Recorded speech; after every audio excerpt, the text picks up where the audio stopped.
Okay, past. There is a bit of present in here as well, because the operations group is not on holiday during the 2 years of the long shutdown one.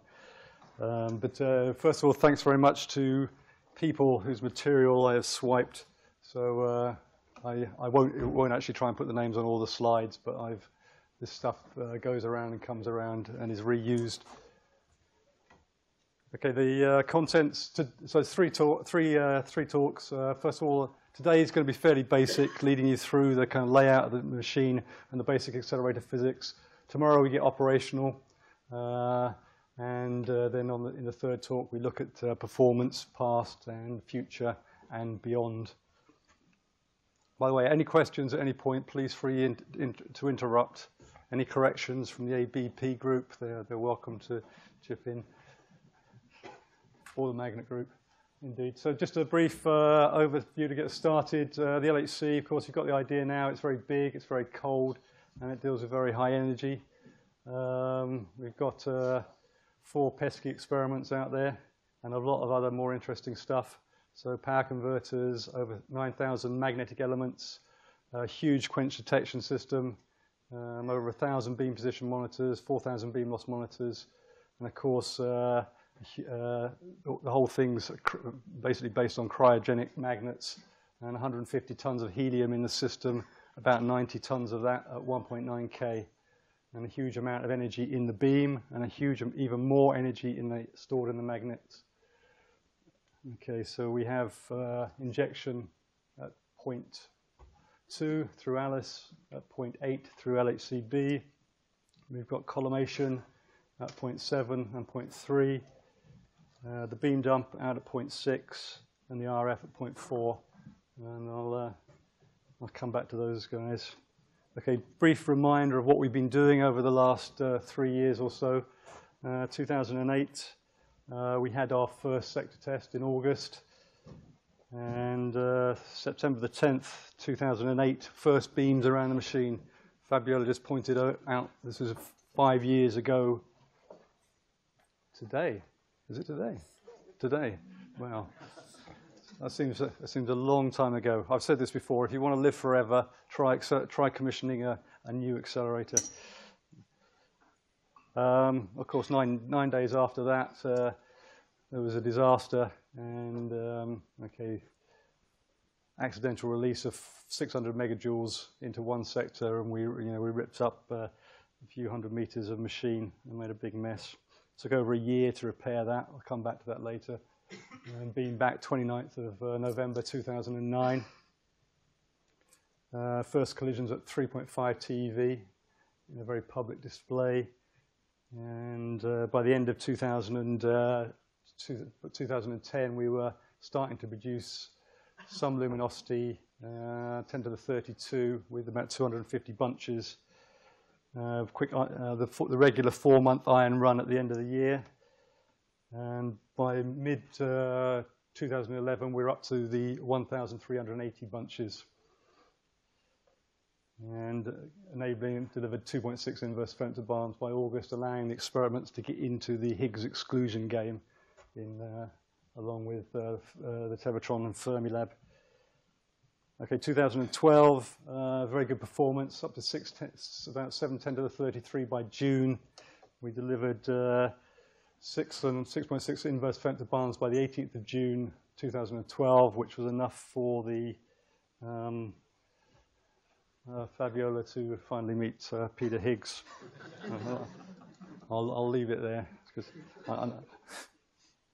Okay, so the LHC, stepping back now, it's about 84, this was first conceived, and they were looking for high energy, high luminosity, and high availability. So clearly this means high energy. For the beam, you need high bunch intensity, you need many bunches, small beam size, and a superhuman operations team to guarantee the high availability, plus a bit of work from the equipment groups, of course. And okay, this is a standard plot. It actually tells you a lot about the LHC design. Okay, the LEP tunnel was already there, of course. We were going to have to use this for economic reasons, and that defines the bending radius. The superconducting magnet technology was clearly going to be needed from the start to produce the required bending fields. And the choice was made remarkably early on to go for 1.9 K cryogenics, so against a choice of using 4.2 K. So the bending radius and the achievable field strength gives us the momentum of the beam, so 7 TeV. Okay, that came down over the years, and 2 beam pipes. So in order to get all these bunches in, we need to keep the beams apart as they go around the ring. Fermilab, Tevatron's got 1 beam pipe. They were restricted to 36 bunches per beam. LHC design is 2,800 because we have these 2 beam pipes. So we only bring the beams together when we want to collide them. Separated function, so we're going to split our quadrupoles and our dipoles up. That's fairly obvious. We're going to have luminosity insertions where we're going to try and squeeze the beam size down to maximize the luminosity, the collision rate. In Atlas CMS, very low beta, and Alice and LHCb less so. And of course, we're relying on an injector chain to give us the required beams. So superconductivity, we're going to, so this is a decision made early on to go with 1.9 K superfluid helium, helium-2 as it's known. So this is very high thermal conductivity. So this is 3,000 times high-grade copper, very low coefficient of viscosity, and very high heat capacity. So very, very good coolant. And like a supplementary question for lunchtime is how many Bose-Einstein condensates are there in the LHC? So if anyone wants to come back to me on that one. Okay, just a quick, I'm going to dare to try a quick movie to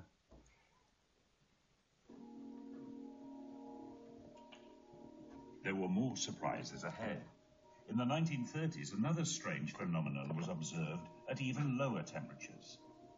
This rapidly evaporating liquid helium cools until at 2 degrees above absolute zero, a dramatic transformation takes place. Suddenly, you see that the bubbling stops and that the surface of the liquid helium is completely still. The temperature is actually being lowered even further now, but nothing particular is happening. Well, this is really one of the great phenomena in 20th century physics. The liquid helium had turned into a superfluid, which displays some really odd properties. Here I have a beaker with an unglazed ceramic bottom of ultrafine porosity. Ordinarily, this container with tiny pores can hold liquid helium. But the moment the helium turns superfluid, it leaks through. We call this kind of flow a superflow. Superfluid helium can do things we might have believed impossible. It appears to defy gravity. A thin film can climb walls and escape its container. This is because a superfluid has zero viscosity. It can even produce a frictionless fountain, one that never stops flowing. Superfluidity and superconductivity were baffling concepts for scientists. New radical theories were needed to explain them. Okay, so it's not all particle physics. So, okay, there is a bit of a journalistic license there, as usual. So it's not zero viscosity, and the fountain won't run forever. But that's the BBC for you. Okay, so this is the phase diagram of helium that we're gonna exploit.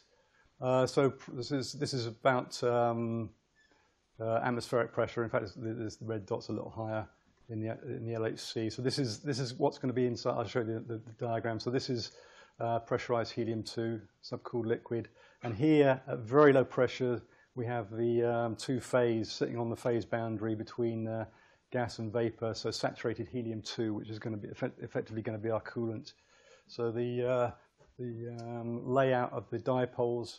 Here in the actual surrounding the magnets itself, you've got pressurized helium-2, static, and this the heat exchanger pipe which runs through the magnets is going to carry this saturated helium-2, and that will act as the coolant, and that is what the cryogenics group is sucking hard on that, and that is what is going to transport the heat away from the magnets. And okay, so this is the operational prerequisite number 1, is 90 tons of this magical liquid. And okay, this is the cryo plot. All this is green. This is the essential prerequisite before we can actually operate the LHC. And you see they've got a small problem in 3, 4. The temperature in that region going up above 2, and we have to stop operation under that condition. Cryogenic system availability in 2012, a remarkable 94% nonetheless. Okay, the Just question. There was a long period in 2012 where you operated at 2 Kelvin instead of 1.9 Kelvin. what's that? Oh, one sector. There's okay. Maybe I'll come to that in a minute, because we can actually look, because what we're trying to cool here, I don't actually remember that, to be quite honest. What we're actually cooling is the superconductor. So the magnets themselves are made up of niobium-titanium Rutherford cable, named after the Rutherford labs in the UK. So the cable is made up of strands, and if we look in the strands, we've got the actual filaments. So these are sort of tens of microns diameter filaments, embedded in a copper matrix, and this is the actual niobium-titanium. So this is the superconductor which is carrying the current. Okay, there's a lot of that used in the magnets. And so what's here important is the critical surface of this niobium-titanium. So this is temperature, field, and current density. Okay, and we're going to sit inside and everything. So just go through this. So this is the standard workhorse of the superconducting magnet business. And so this is the boundary between the niobium-titanium being superconducting below that surface or resistive above that surface. And so we're going to sit below that surface at about at 70 eV at 8 Tesla and about 2 K there with the current density. So there is a bit of margin. So we're not actually sitting on the surface. There has to be some margin at the point we operate below that surface. So I guess if the cryogenics guys know what that is, they think they can run at 2K, they'll run at 2K because of operational requirements. Yeah, that's it. Okay, so superconducting conductivity everywhere below that surface, resistance everywhere above it. Okay, just to the future, this is the niobium-titanium critical surface, and you've also got another superconductor, which is niobium-3 tin, where the actual surface sits higher in this plot, and this is a prime candidate for magnets of the future, which are going to be with higher fields. And that's what so this is our dipole magnets. So our Rutherford cable wrapped out in big 14.3 meter long loops, which are going to dry, which you can see here, to actually produce the magnetic fields in the 2 apertures of the LHC with opposite direction in the apertures. So 1,232 dipoles, 8.3 Tesla at 7.7 eV, and 14.3 meters long. There's a huge force, okay, as you know, between 2 conductors. When 2 conductors, currents flowing in 2 conductors, you get forces attractive or repelling or pushing them apart. So the currents flowing in opposite directions. So these cables are trying to pull themselves apart with a force of about 1.7 meganewton per meter. So I think it's about 170 tons per meter of force trying to pull the actual cables apart. Hence, here you can see the collars, the steel collars, which is all designed to hold this structure in place and keep that force under control. So this was a decidedly non-linear process in actually building these magnets. So back in '84, there's a workshop in Lausanne, and already at that stage, this 2-in-1 design was on the table. And this led into a series of prototyping during the 90s. So 1 meter prototypes over 9 Tesla. The SSC cancelled in '93. First full-scale prototype, project approved in '94. Main contracts signed. And then the magnets started to turn up from industry. So tested in the string. full-scale section of the ring, and the magnets arriving. Okay, so last one delivered in 2006, end of the year. First sector cold in June 2007. Last dipole down in 2008, and then a bit of a mess made a few months later, as we've seen. As we've seen, there's a huge amount of energy stored in the magnets, and this is what happens if part of the magnet goes resistive and it isn't caught by the quench protection system. You get I²R heating in a localized region, and rather serious damage to the coils. So this is a mere 7 megajoules deposited into one magnet, and of course this is one of the other key prerequisites is our quench protection system, which is okay. So this is 154 dipoles are powered in series in one arc of the LHC. We have the power converter driving the current through all 154. Now, if one magnet quenches, the quench detection system will pick this up because of the voltage increase across that magnet. It will fire heaters, which will quench the whole magnet rather than having a localized quench. The current will decay in less than 200 milliseconds in the magnet because of this. And the current will flow through a bypass diode, which is on all magnets, okay, which is going to be triggered by the voltage increase across the magnet. So the current can safely bypass the quench magnet. And the discharge resistor is switched in, and the energy of all the rest of the chain is dumped into that magnet. Okay, so this is big stuff. So this is down in point 2. So these are the dump resistors. So this is not a little thing that you sort of stick it in a radio. This is fairly serious stuff, and these can absorb up to 225 megajoules each. And that process takes about a minute. Okay, that's the magnets. One slide on vacuum. Okay, very, very good vacuum in the beam pipes. Clearly, we don't want to be losing protons because of collisions with gas molecules. So cold. The nice thing about this is we've got a beam pipe around the outside at 1.9 K, and any gas molecules go onto that are going to stick. So this is so the pumping is ensured for all cold surfaces except helium.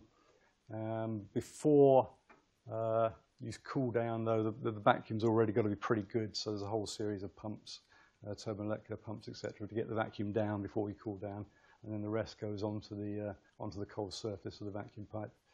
Warm, there's this magical non-evaporable getter, so we call it molecular flypaper, which lines the surface of the warm pipes, and molecules which go onto that will be absorbed by the neg and get stuck there. And again, of course, there's a whole series of pumps in place to pump down before the neg is activated. Okay. This brings me to optics.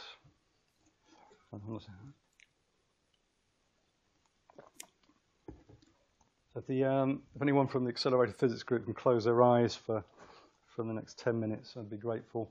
So the quadrupoles, we're going to use these as, so just to recall, this is a quadrupole. Is beams passing off axis, and let's say in the horizontal plane, are going to feel a force inwards. Off axis in the vertical plane outwards. So you get the idea. So in the horizontal plane, this is going to act like a focusing lens. In the vertical direction, it will act like a defocusing lens. And we talk about machine optics, so the analogy is very good. The main quadrupoles in the LHC are again made up of Rutherford cable in loops in this configuration to produce the quadrupolar fields in the aperture of the quadrupoles. And what we're going to do is arrange these quadrupoles in an this is called alternate gradient focusing. So defocusing, focusing, defocusing, focusing.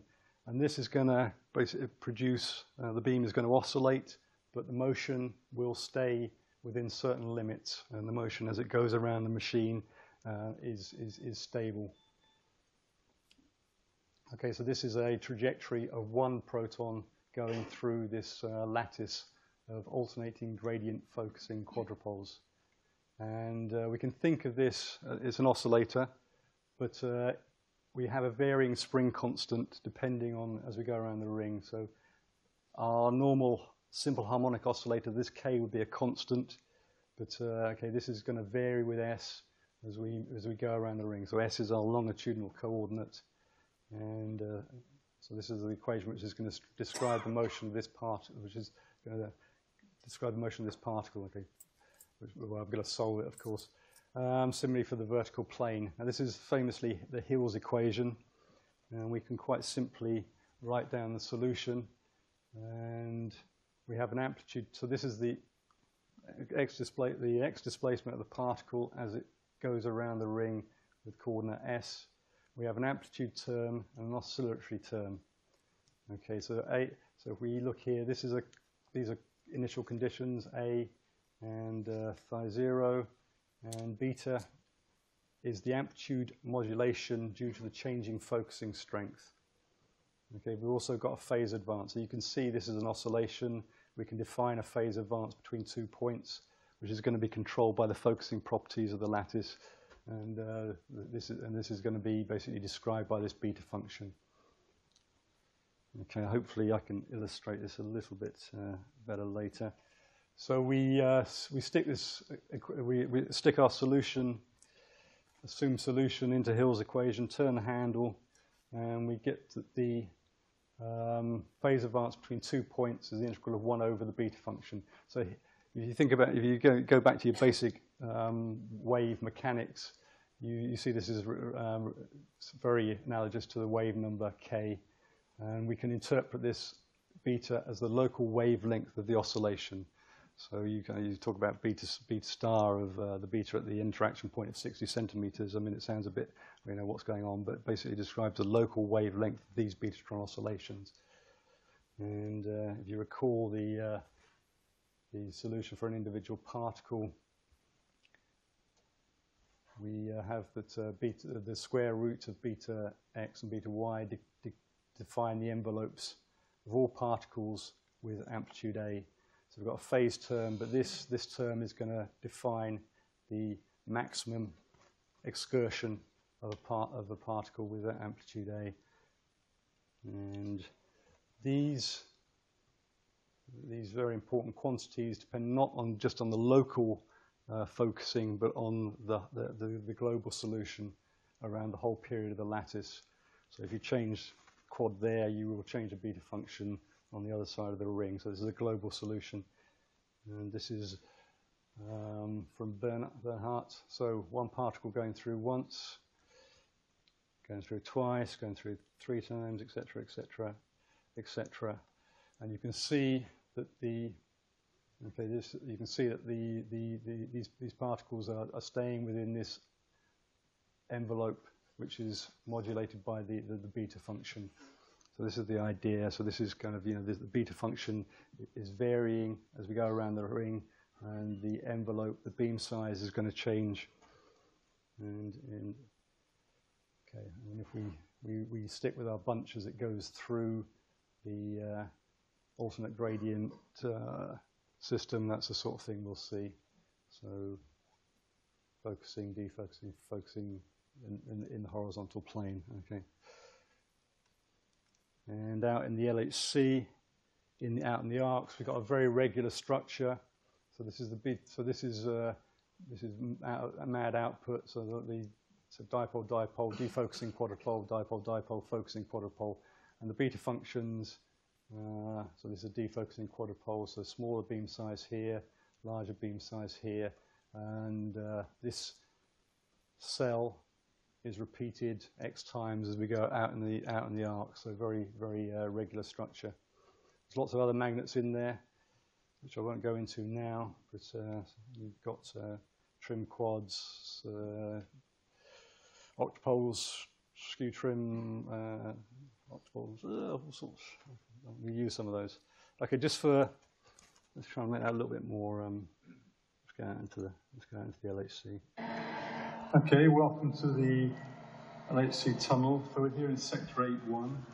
In that direction, about 3 kilometers, we have LHCb, and going that way, we have Atlas.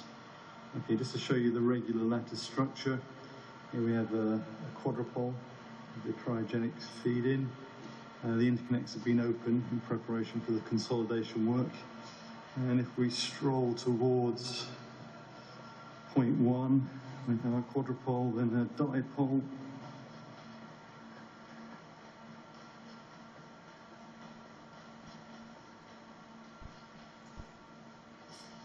Interconnect. Another 15-meter dipole.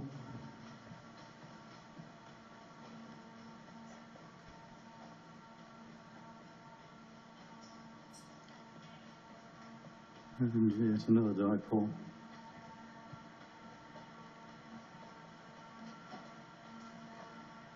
Three bipoles and then a quadrupole. And then the pattern continues until we straighten up for the long straight section. So it's really boring out in the LHC.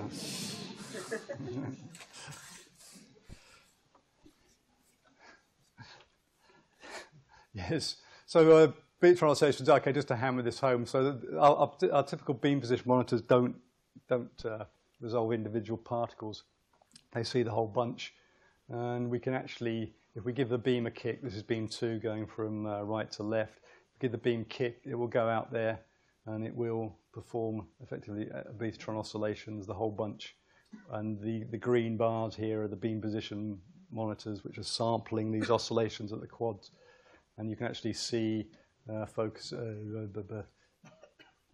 defocusing, focusing, defocusing, focusing. So we can see the whole bunch is going through this focusing, defocusing structure, and we can actually count our oscillations and work out that our phase advance per cell is about 90 degrees in this case.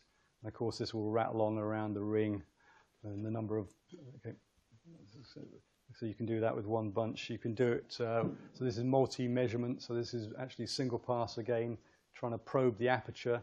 So kicking with different phases, a bunch through one sector.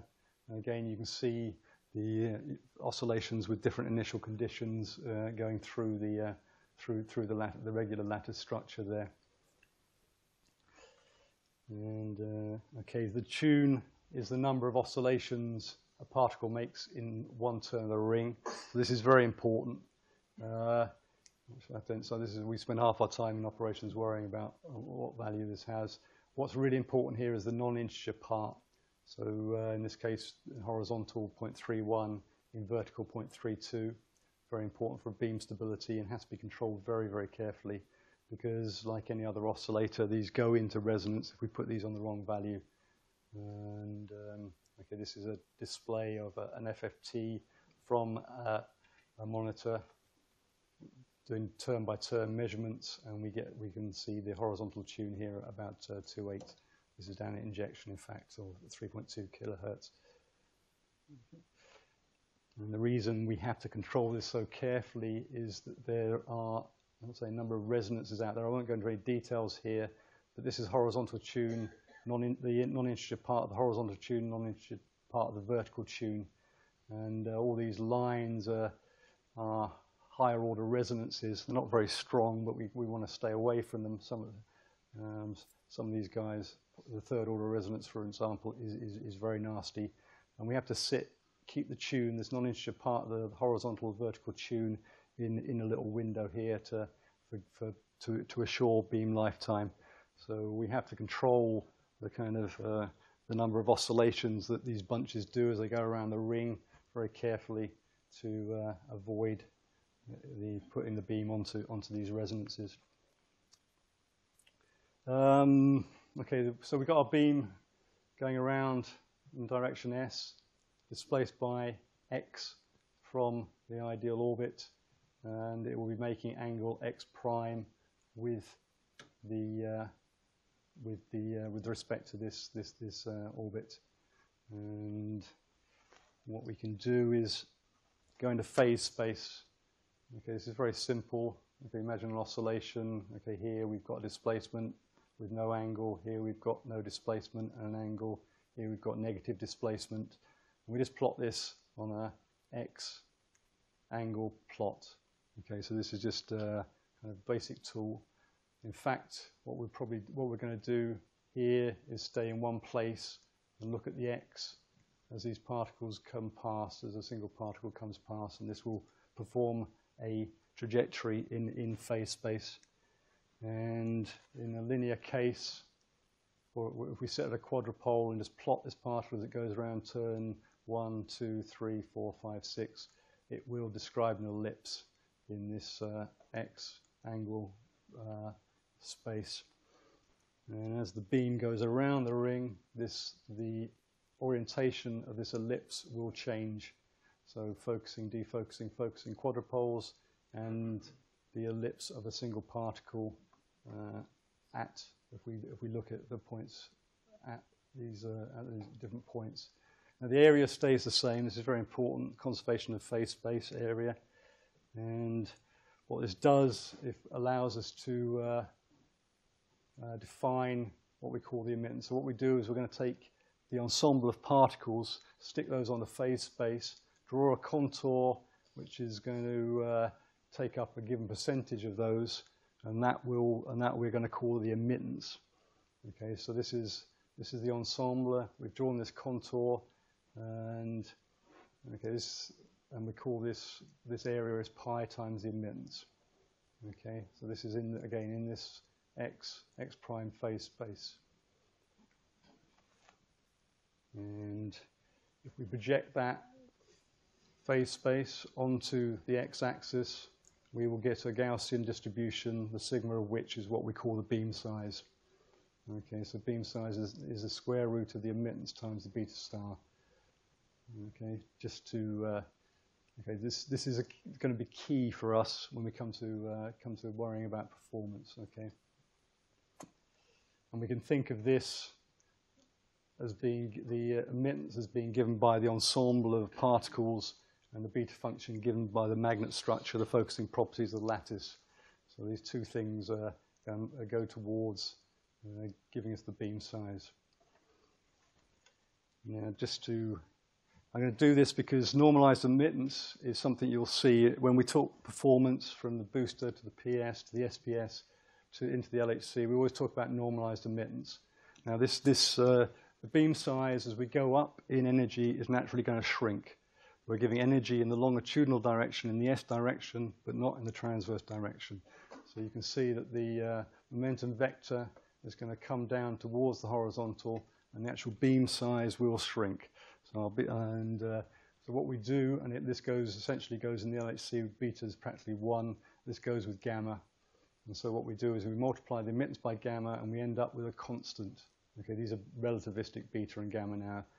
And this is energy independent, and it's used across the accelerator complex. So we talk about normalized emittance in the booster, in the PS, in the SPS, in the LHC, and we can compare these quantities. And just put some numbers in. Last year we had a normalized emittance at collision in the LHC of about 2.5 millimeter milliradian, and this gives you rather strange units. Emittance at 450 GeV or 7 TeV, and we can plug these in and get out the beam size at different betas around the ring. So at the interaction point at 7 TeV, we're going to be looking at a beam size of 14 microns. In the inner triplets, just either side of the experiments, we get a beam size of 1.22 millimeters. So you see we're going to control the focusing properties of the lattice to control the beam size around the ring. And this is basically the quantity we'll describe, we use to describe that. Okay, just to hammer that home, this is this is the real twist from the machine. This, assuming a normalized emittance of 2.5 and 3.75, so the red and blue curves. So these are going to give us an envelope going through CMS, and our particles are going to form oscillations within that envelope. Okay, and what this 1 sigma envelope, plus or minus 1 sigma, is going to contain 68% of the particles. Okay, so that's you can see our beam size being modulated through the IP, very big and then very small at the actual interaction point. So again, the solution to Hill's equation and the envelope associated with that. And just to point out that, okay, this phase space, this is linear up till now, very simple version. If we put in non-linear effects like beam-beam or sextipoles, we can really mess with our phase space. And okay, this is again just x prime, and okay, beam-beam and turning on sextipoles and putting particles near third order resonances.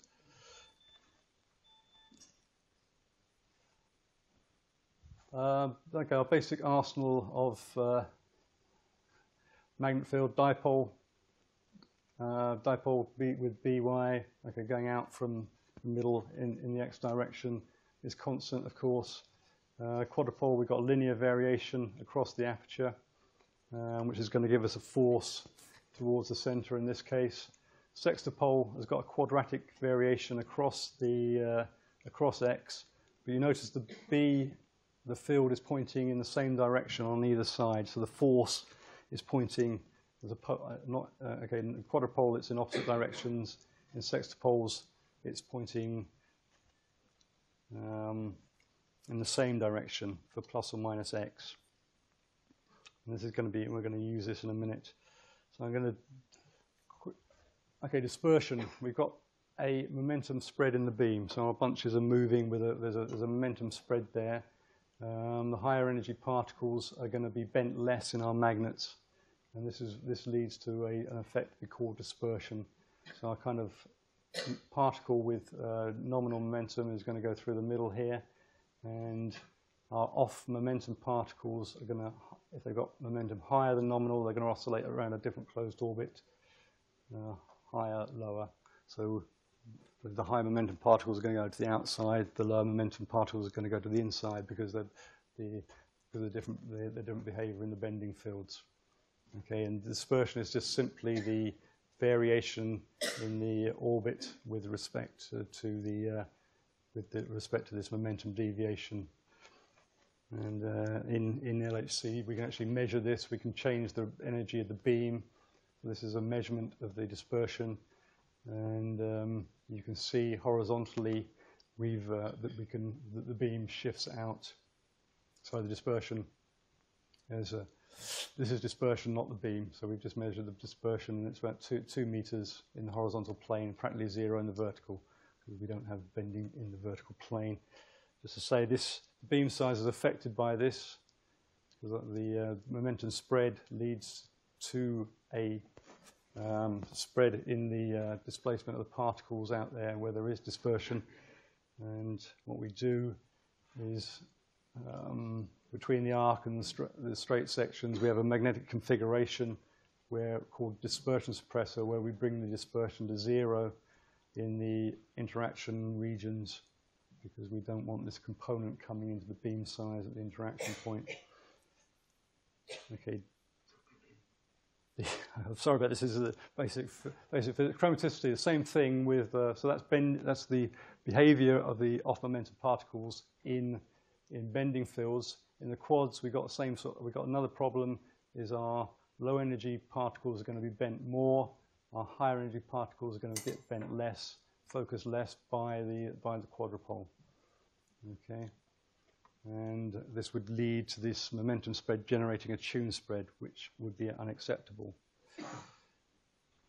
Okay, so we define our chromaticity as this change in tune with respect to this change in this momentum spread. And however, we've also got dispersion to worry about. Our particles with higher momentum being bent less, they're on the outside. Our particles with lower momentum bent more, they're on the outside. Particles less momentum bent less on the inside. And what we can do is take advantage of that by sticking in quadrupole magnets. Okay, the force, as we've seen, is pointing in the same direction. So we can correct this effect by sticking in sector-pole magnets into our lattice next to our quadrupoles.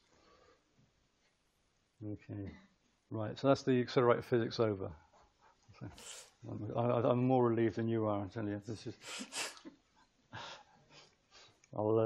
so coming back to the accelerator complex.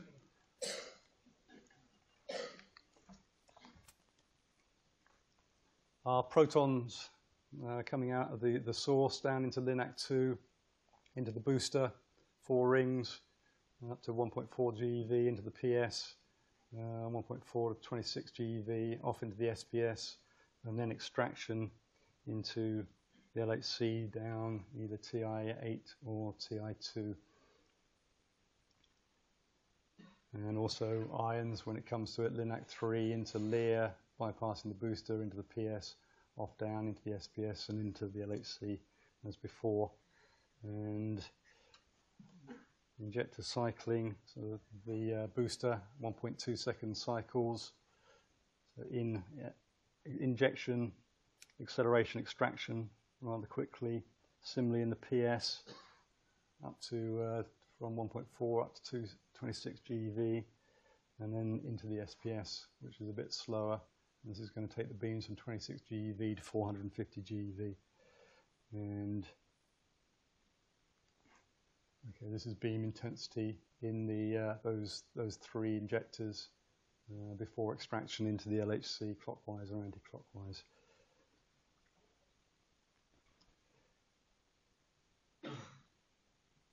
In the PS, this is a 25 nanosecond cycle in the PS.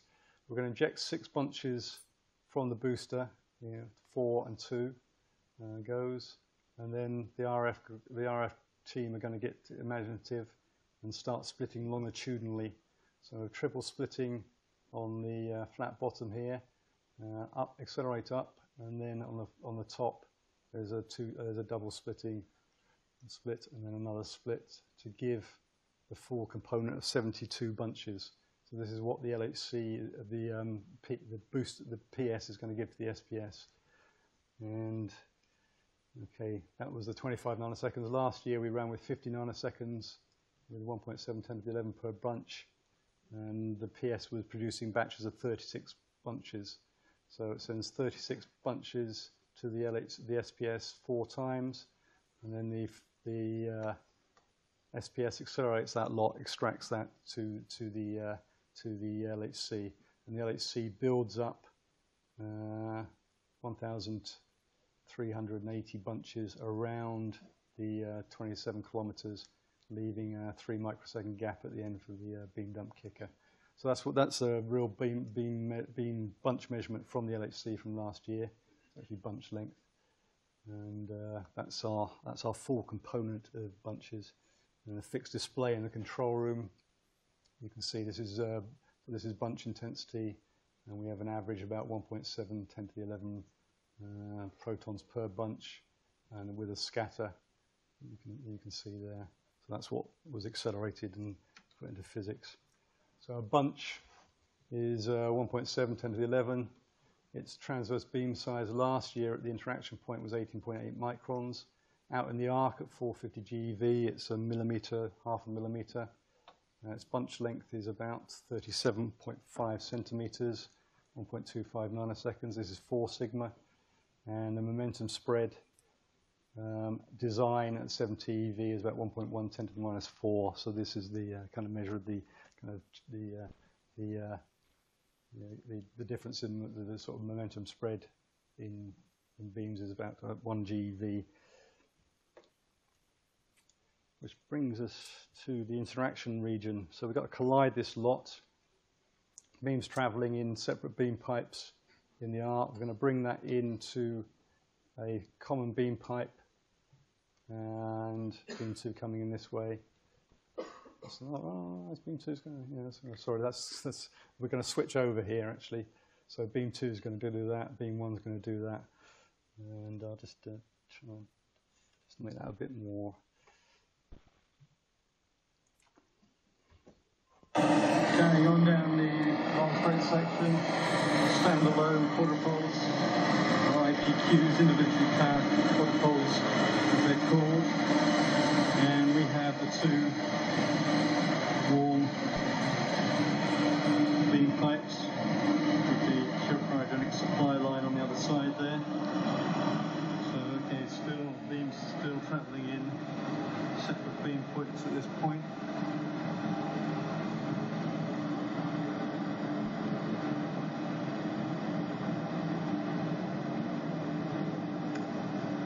Shielding.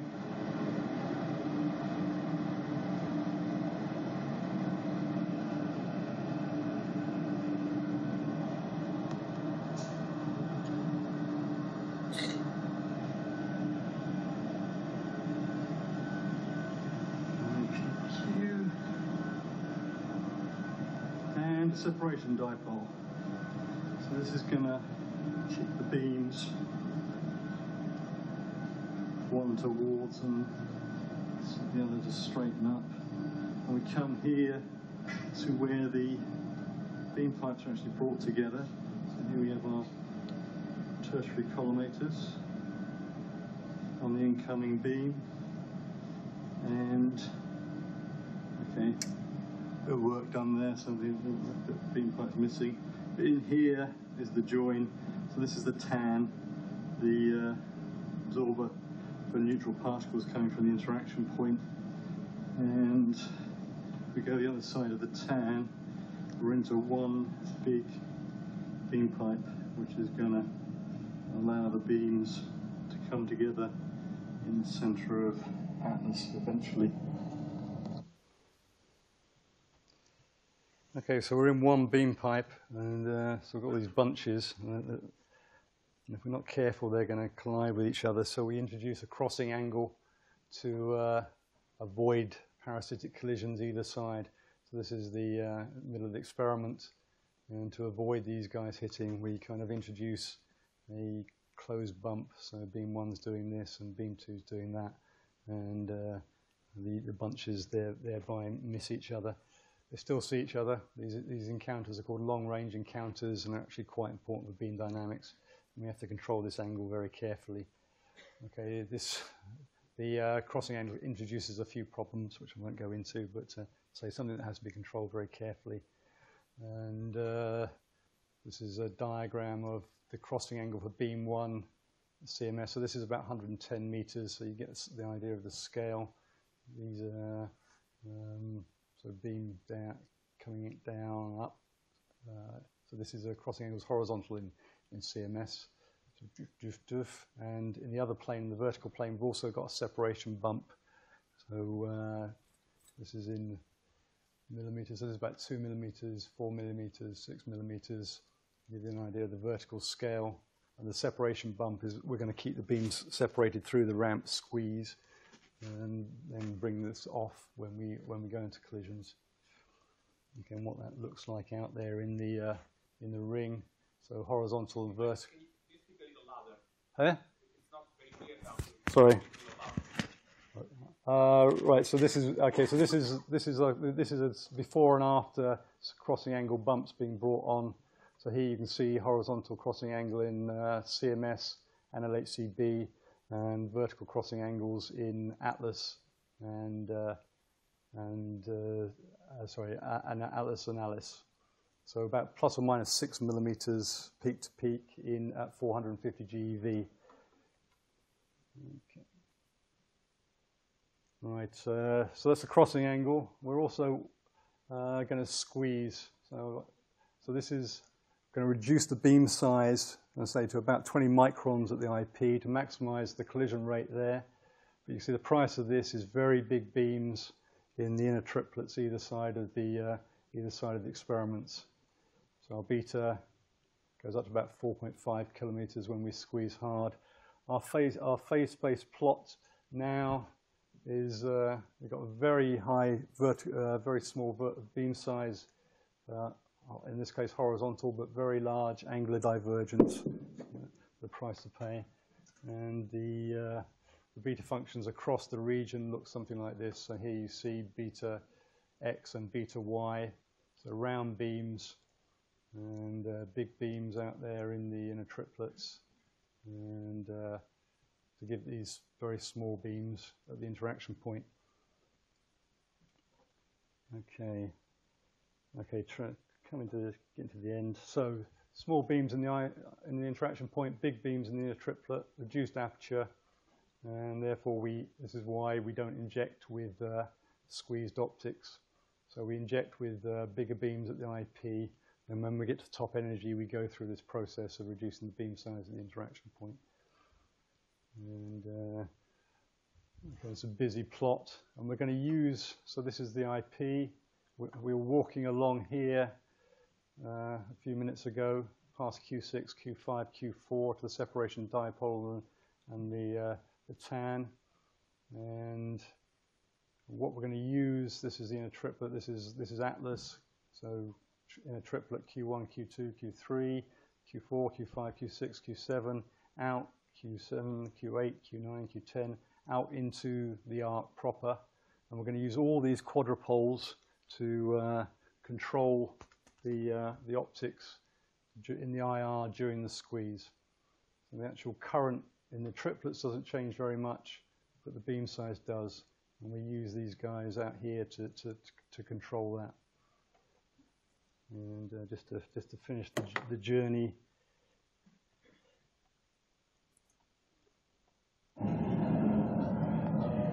There were two French guys there, so I felt a bit embarrassed, so I didn't say anything on this one. This is the separation dipoles here. So these are the ones that are going to keep the beam straight. Well, one's going one way, one's going the other way, of course. Triplet feed box, and this is the inner triplet. So there's 4 magnets in there, the kind of final focus, if you like.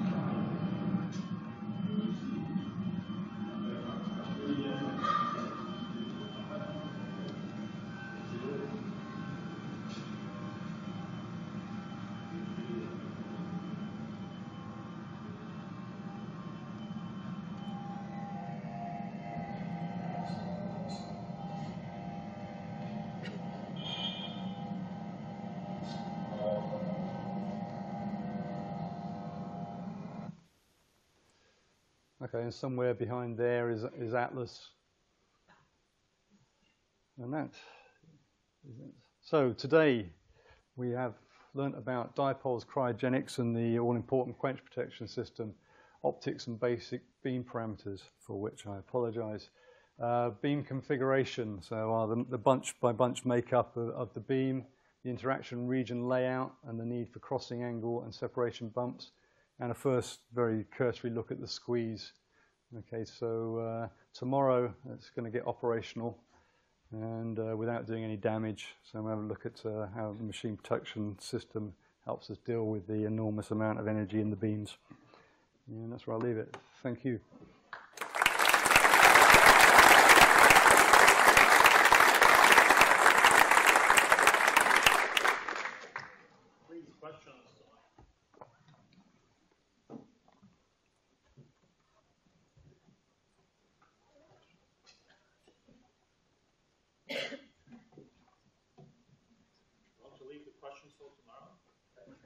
There's just, do you know how much helium you need per year to recall? The helium loss rate is actually quite high. Anyone? We're talking tens of percent. I can't remember exactly, but there's a considerable percentage is lost just to inevitable leaks in the system. And so this is apparently the helium cost per kilogram is about the same as prime beef, to give you an idea. So we're talking tons of this stuff being lost. So it's actually a reasonable budget item. One more reminder. On the slide 27, when we showed the dipoles, there were some red boxes on the sides. What were those? The little red boxes. Okay, you saw also on the when we were going down, you see these yellow tubes on the side. These are the beam loss monitors. So small ionization chambers, and there's cables that normally run to the beam loss monitors, and there's cable trays actually mounted on the side of the dipoles. Now, these have all been taken off for the consolidation work during LS1, and basically the mounts for those have been covered with these little red boxes. So this is not they're not normally there.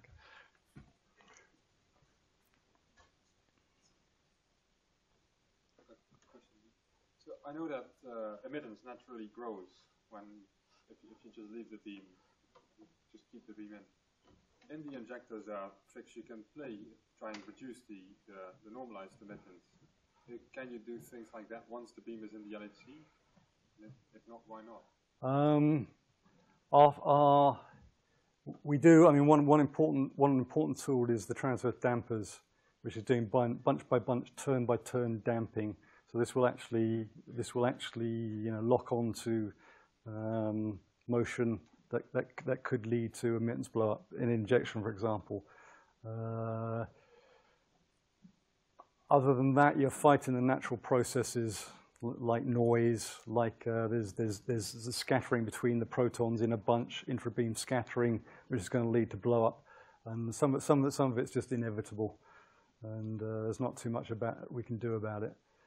And it's an interesting problem. We inject with a normalized emittance, which is very healthy from the SPS, and we have blow up between injection and the end of the squeeze, and we're not really sure where this is coming from. And of course, this is bad because it gives us bigger beam sizes at the top and lower luminosity because of it. But a lot of studies have gone into that. But yeah, transverse damper, our first line of defense there.